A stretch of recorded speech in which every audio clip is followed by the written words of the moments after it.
Well, here we are at another cemetery.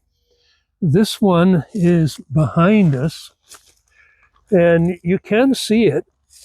The last time we were here, this was all grown in, and we had to basically work our way through and do some bushwhacking to get in there. Today, we can at least walk up to the cemetery easily. We did have a storm a couple of weeks ago that did some serious damage to trees, and some of those are lying over the cemetery right now. But anyway, the reason we are here is a friend of mine, Barry Keith, who's a forester, told me when he heard about what we were doing that he had a grave site that he bet that we would not know anything about. And sure enough, we didn't.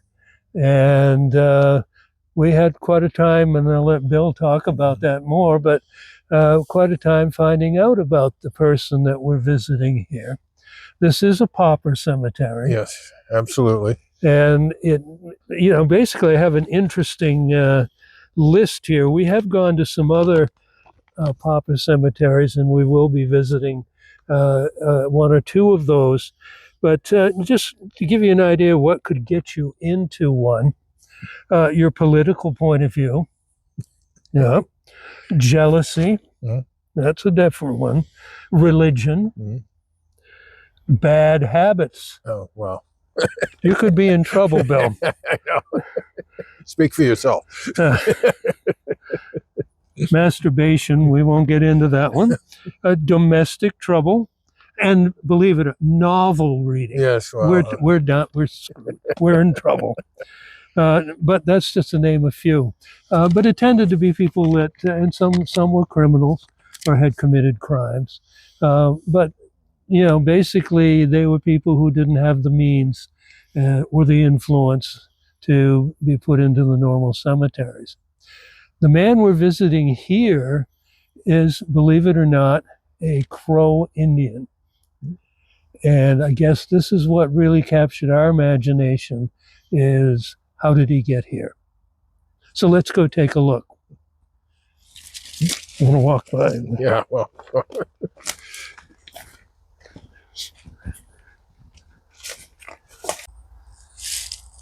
So this is the cemetery. As you can see, we see one stone which looks like a normal stone in a cemetery. The rest are unmarked. We don't know anything about the stone over to the left where the flag is. And as you can see, there's some of the trees that have fallen in. This is in Milton, New Hampshire, by the way. And it looks like, since we were here, given that path, that maybe someone has taken notice and tried to work on this a little bit. The flags also look new. So anyway, let's see if we can work our way through those trees over to the left and take a look at the gravestone. Well, we are, again, as Rick said, we are in Milton, New Hampshire, and this is the old pauper cemetery of the town, long before the modern welfare system of today. To begin with, if you were an indigenous, if you were a poor person, you were, somebody would actually, in the town, would actually pay to keep you. The town government would kind of auction you off to the lowest bidder, and then they would take care of you. But later on, that got to be a burden on individuals, of course, and the towns took over.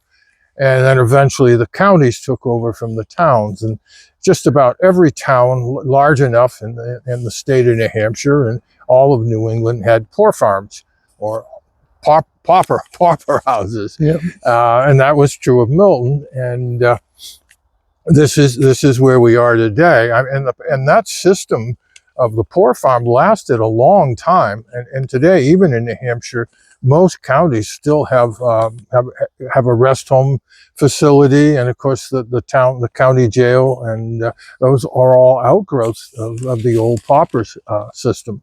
So we're here today, and we are visiting Joseph Andrews. And as it says here, and we point out the misspelling, he was a Crow. He was of the Crow tribe, and of course they added an E here, and he was a North American Indian. Well, as anybody knows anything about the Native Americans, the Crows were a Western tribe and located in the Montana area of the United States. So how did Joe end up here? It's a really good question. Well, it's a good story. Yeah. Apparently, he was on a reservation in Montana, I believe, and he, for some reason, slipped over the border into Canada. So when he came back, he was a criminal, and he was wanted by the U.S. Marshals to return him to the reservation. And apparently, Joe didn't want to go there, and somehow he crossed the country, migrated here to Milton with his wife, where they made a home for themselves until they passed away. It is not a happy story. I have here a piece. I'm going to quote from this, if you don't mind. A little piece that appeared. Get my glasses on here.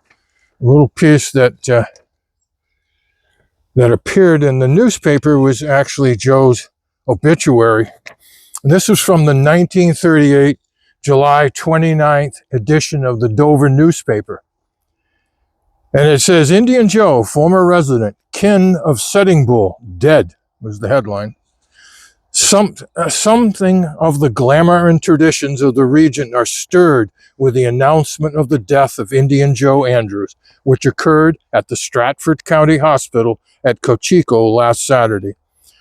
The once colorful career of the American ended in poverty and misery at the age of 73. The fact that his claim of kinship with the famous Plains tribe Sitting Bull never was established, nor does it detract from the recollections of Indian Joe and his locality. However, many believe the claim to which he clung tenaciously to the last, that it may be that Joseph Andrews was a full-blooded Indian, but not a relative of Sitting Bull. He came to the Farmington area in Milton, the area where he